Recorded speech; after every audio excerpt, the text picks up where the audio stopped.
안녕하세요. 반갑습니다. 기능학 의사, 연구하는 의사 닥터진호입니다. 오늘 다룰 주제는 암 환자분들이 어떻게 하면 좀 더 비타민C의 효과를 더 극대화할 수 있을까에 관련된 얘기입니다. 보통 비타민C는 IV를 고용량으로 맞으면 항암 효과가 있다고 알려졌죠. 그리고 제가 전 영상에서 설명드린 것처럼 독실사이클린을 맞고 고용량 비타민C를 맞으면 그 효과가 수십 배 이상 증가된다고 말씀드린 적이 있습니다. 그러면 집에서 먹는 비타민C를 어떻게 했을 때 가장 효율적으로 암을 치료할 수 있을까요? 많은 분들이 비타민C를 드시고 계시지만 저용량으로 된 비타민C 500mg이나 1g, 2g 이 정도는 사실은 항산화 역할을 하기 때문에 암을 줄이는 역할을 하지 못합니다. 암을 줄이기 위해서는 굉장히 고농도의 비타민C가 필요한데요. 잠시만요. 핸드폰이 울려서 비행기 모드로 하고 다시 하겠습니다. 방금 암을 가지고 있는 동료 의사 선생님께서 어떻게 비타민C를 복용하느냐 질문을 하셔가지고 제가 답변을 드리는 중이었거든요. 의사 선생님들 중에서도 막상 암이 걸리게 되면 갑자기 영양제에 급 관심이 생기게 됐습니다.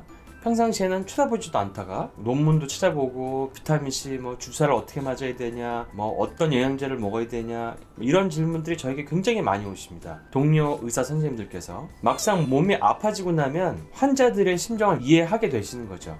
그리고 환자분들이 거의 반전문가가 되듯이 그런 과정을 의사 선생님들도 따라오시는 경우가 굉장히 많습니다. 자, 집에서 비타민C를 먹을 때 가장 항암 효과를 극대화하려면 일단은 비타민C의 흡수를 이해할 필요가 있는데, 우리가 경구로 복용하는 비타민C는 20%만 혈관 내로 들어갑니다. 80%는 대장으로 갑니다. 링거로 맞을 때랑 틀리게 먹는 비타민C는 많이 먹게 되면 배에 막 가스가 차고 변이 묽게 나오죠. 그게 80%가 결장으로 가서 그렇습니다. 결장, 대장 쪽이죠. 그리고 우리가 음식으로 먹는 비타민C도 실제로 흡수율이 한 50% 정도밖에 되지 않습니다. 그러니까 우리가 경구로 복용한 거는 흡수율이 많이 떨어지게 되는 거죠. 제가 2018년에 홀푸드 매거진이라는 잡지에 나온 닥터 토마스 레비의 일화를 소개를 해드릴까 합니다. 이분은 존스 홉킨스 대학을 졸업하시고 비타민C 고용량 요법으로 라임병이라든지 만성 감염성 간헐증 이런 질환들, 감염 질환을 치료를 하시는 의사 선생님이신데, 물론 비타민C에 대해서 잘 알고 계시겠죠. 근데 이 선생님이 어떤 회사로부터 리포조말 비타민C를 받으신 거예요. 리포조말 비타민C. 리포조말이라고 하는 거는 인지질로 비타민C를 둘러싼 거죠. 그런 것들이 저도 물론 비타민C를 인지질로 둘러싸인 걸 쓰고 있고, 인지질로 둘러싸인 글루타치온도 쓰고 있고, 인지질로 둘러싸인 커큐민도 쓰고 있고, 근데 이분이 이제 아무 관심이 없어서 그게 뭔지도 몰라서 캐비넷에 그냥 넣어뒀다고 해요. 이분이 독감이 걸리거나 감기에 걸리면은 비타민C 주사를 50에서 100g 정도씩 맞으면 증상이 빨리 완화가 되니까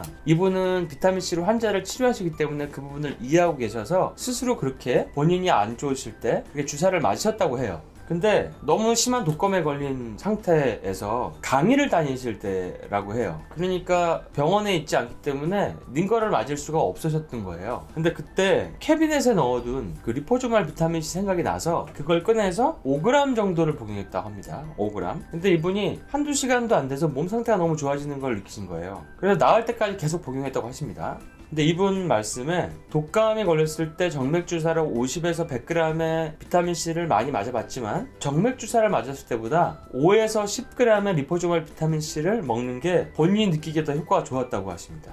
그리고 나서 급 리포조말 비타민C에 관심이 생기셔서 많이 알리고 계신다고 하시는데, 그럼 과연 리포조말 비타민C의 이런 비밀은 무엇일까요? 5g 밖에 먹지 않았는데 50g 이상의 비타민C 주사를 맞은 것 같은 효과를 낸다? 자, 제가 하나 표를 보여드리겠습니다. 여기 이제 IV 비타민C 대 리포조말 비타민C의 상대적인 체내 농도를 보여주는 그래프인데요. IV 비타민C는 한 2시간 정도 되면 최고 농도에 도달하고 그 후에는 떨어지게 됩니다. 이 실험에서는 25g을 썼죠. 근데 리포조말 비타민C를 먹게 되면은 올라가는 게 느리게 올라갑니다. 실제로 가루로 된 비타민C를 먹은 것보다 느리게 올라가는데, 시간이 3시간 이렇게 지나게 되면은 거의 링거로 맞는 비타민C에 준하는 농도까지 올라가게 됩니다. 그거는 이 리포조말 비타민C가 그만큼 흡수하는 게 특별하기 때문입니다. 그러니까 경구나 정맥 주사로 맞는 비타민C는 혈중 농도를 이제 올리죠. 하지만 이게 중요한 거는 혈중 농도만 올라가는 게 아니라 세포로 들어가서 세포 내에서 쓰이는 게 중요한 거거든요.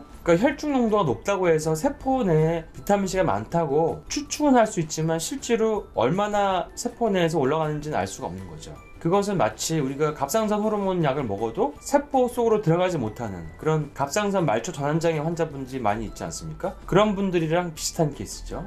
그리고 탄수화물을 섭취해도 그게 세포 속으로 들어가지 않아서 인슐린이 자꾸 분비되는 이런 상태. 그러니까 분명히 몸에는 혈중 농도는 높은데 그게 세포로 들어가지 않는 여러 가지 우리 몸에 상태들이 존재하게 됩니다. 근데 비타민C를 경구나 링거로 맞았을 때 혈관에 고농도로 분포를 하는데 그것이 세포 안으로 들어갈 때도 에너지가 들어가게 되죠. 근데 리포조말 비타민C는 그런 에너지가 들어가지 않고 바로 세포 속으로 들어가는 특징이 있습니다. 왜냐하면 리포조말 비타민C의 그 막과 세포막이 거의 비슷하게 생겼기 때문에 서로 잘 붙게 되어 있는 거죠. 그래서 세포 속으로 들어가는데 에너지가 들어가지 않기 때문에 리포조말 비타민C는 훨씬 더 쉽게 세포 내에 비타민C 농도를 올릴 수 있습니다. 그래서 우리가 혈액 속의 농도가 비타민C를 주사로 맞아서 예를 들어서 한 50 정도로 만들었다. 근데 리포조말 비타민C는 먹어서 한 10이나 20 정도로 만들었다고 하더라도 혈관 내의 수치는 낮아 보이지만 실제 세포에서 쓰는 거는 리포조말 비타민C가 더 많이 쓸 수가 있다는 겁니다. 그래서 먹기만 해도 고용량 비타민C를 맞는 효과를 낼 수 있다는 거죠. 그래서 아까 얘기했던 닥터 토마스 레비 선생님도 먹었는데 분명히 가루로 된 거나 정제를 먹었을 때는 이런 효과를 보지 못했는데 링거로 맞는 것 같은 효과를 먹었는데 보니까 너무 본인이 신기해서 그런 글을 갖다가 잡지에 인터뷰를 하시게 된 거죠. 사실은 이제는 영양소는 다양하게 나와 있지만은 관건은 흡수력의 차이입니다. 흡수력.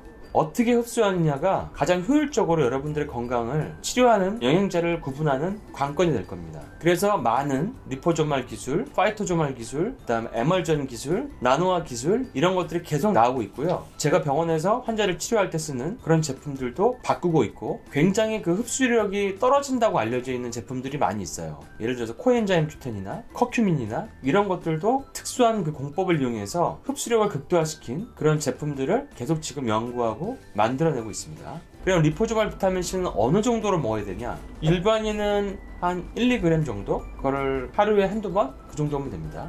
건강이 조금 안 좋고 피곤하고 아니면 운동을 많이 하는 사람 이런 분들은 하루에 한 4에서 6g 정도면 충분합니다. 아니면은 뭐 1g씩 하루에 3번 이렇게 드셔도 되죠. 그러니까 리포조말 비타민C의 특성상 보통 비타민C보다는 오랫동안 몸에서 지속되기 때문에 하루에 3번을 먹는 거를 2번으로 줄일 수도 있고 그 다음에 암이나 심장질환 같은 심각한 질환이 있는 분들은 하루에 8에서 12g의 리포조말 비타민C를 드시면 좋습니다. 그러면은 뭐 한 4g씩 하루에 2번에서 3번 정도를 드시면 되겠죠. 그러면 집에서 고용량 비타민C를 맞는 효과를 누릴 수 있습니다. 저희 채널의 이름이 병원 탈출인 거는 여러분들이 병원에 오시란 얘기가 아니고 집에서 이런 제가 알려드리는 내용을 가지고 스스로 본인이 치료할 수 있게 만들어 드리려고 병원 탈출이라는 이름으로 저희가 컨텐츠를 하고 있는 거거든요. 그러니까 제가 말씀드린 내용들을 잘 활용하셔서 여러분들이 의료비를 아끼고 좀 더 건강하게 되시길 바랍니다. 그리고 제가 말씀드리는 많은 내용들은 이 임상에서 실제로 하고 있고 효과가 검증돼 있고 그 치료를 하고 있는 부분들이기 때문에 그냥 단순히 어떤 글을 보거나 들은 얘기를 하거나 뭘 찾아봐서 한 얘기가 아닙니다. 그러니까 그런 부분도 좀 참조해 주시면 더 소중한 정보라고 여러분들이 인식해 주셨으면 감사하겠습니다. 여러분들 다 집에서 병원 탈출 잘 하시고 그럼 다음에 또 건강한 주제로 찾아뵙도록 하겠습니다.